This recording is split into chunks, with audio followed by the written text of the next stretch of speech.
China says the number of people infected by a mysterious respiratory virus has more than tripled over the weekend. There are now 218 confirmed cases of the new coronavirus virus, most of them in Wuhan, where the outbreak originated. So far, 3 people have died. This is a very serious condition. 4 other cases have been reported outside of China. And scientists say the virus is getting stronger and is being spread by human-to-human contact. And that is especially worrisome, as hundreds of millions of Chinese are expected to travel this week for the Lunar New Year holiday, and then airports around the world are not taking any chances. They are screening passengers for symptoms. Remember the days of SARS, for instance? Now, officials in China think they know where the virus originated. And a warning, some of the images in this story are graphic. Here's Christy Lustout. Barricaded and guarded by police with masks, Chinese authorities have traced a new deadly virus back to this seafood market in the city of Wuhan. They say a new strain of coronavirus originated here and put an entire region on edge. CNN has obtained this video filmed inside the market showing that more than seafood was on offer for sale. Images of the market from early December taken by a concerned customer indicate it was apparently selling other live wild animals, including skinned birds, snakes, and raccoon dogs, sparking concern that the virus might have been transmitted from animals to humans. CNN has not independently verified this footage posted on Chinese social media site Weibo, which has since been deleted by government censors, according to the poster. When CNN contacted the market, they would not comment. The School of Public Health here at Hong Kong University is a leading authority in the study of emerging viral diseases. Professor Liao Poon is a virologist at the university and was among the first to decode the SARS coronavirus.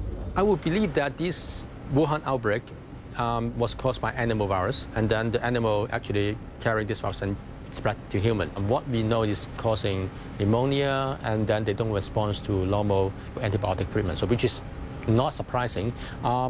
But then in terms of mortality, SARS killed 10% of the infected individuals. Between 2002 and 2003, SARS infected more than 8,000 people and killed 774 in a pandemic that reached 37 countries. Officials say the new virus was first detected in Wuhan on December the 12th. Some of the initial patients were employed at the seafood market. Hundreds of kilometers south of Wuhan, at this market in the southern city of Qingyuan, wild animals are crammed inside cages. Mallard ducks, rodents, even porcupines, to be sold for consumption. It's not a unique sight in markets across China where both animals and humans are in close contact. This footage, not independently verified by CNN, is from Hong Kong broadcaster iCable, filmed on the 6th and 7th of January as the new strain was discovered. No indications any disease is lurking here, but according to the World Health Organization, scenes like this point to the potential risk of a new virus spreading. These animals, we don't know their history. We don't know what kind of pathogens or viruses that they are having in their body. In our interface with the animal world, there will always be the danger of spillover. As long as people eat meat, there is going to be some risk of infection. The coronavirus that causes SARS was traced to the civet cat, a wild animal considered a delicacy in parts of South China. After the SARS outbreak, China outright banned the slaughter and consumption of civet cats in 2004. Local authorities in both Wuhan and Qingyuan tell CNN they don't know anything about the sale of illegal animals at such markets, and there are no open investigations. But 15 years after the ban, in this market in southern China, civet cats are seen lying inside cages, and this stall keeper says he is selling them. Ready for purchase. Christy Lustout, CNN, Hong Kong.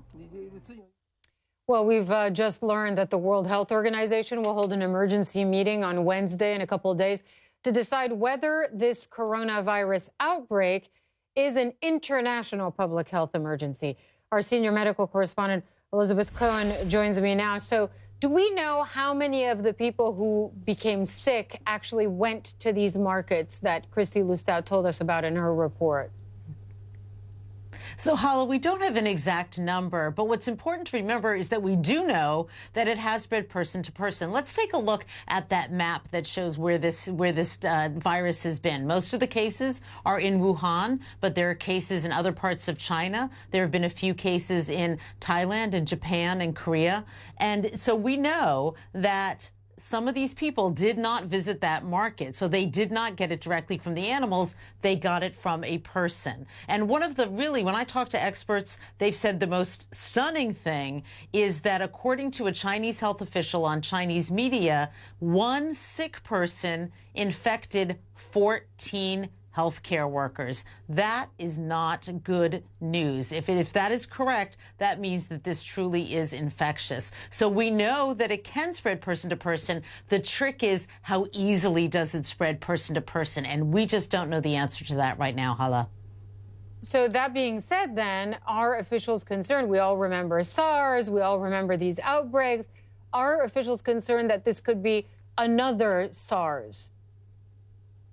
Yes, there definitely are those concerns. Let's take a look at those numbers. So there are two cousins, if you will, to this new coronavirus. One is called MERS, which is Middle East Respiratory Syndrome, which isn't as well known, but is much more recent. So about 2,500 infections, 858 deaths over the past 7 years or so. And then SARS, which you mentioned, more than 8,000 infections. And this was in sort of the 2003, 2004 time range, and 774 deaths. That is precisely what the World Health Organization, the U.S. Centers for Disease Control, that's what they are trying to avoid. And it really, to a great degree, hinges on the question, how easily can this be transmitted person to person? So SARS, for example, did transmit person to person.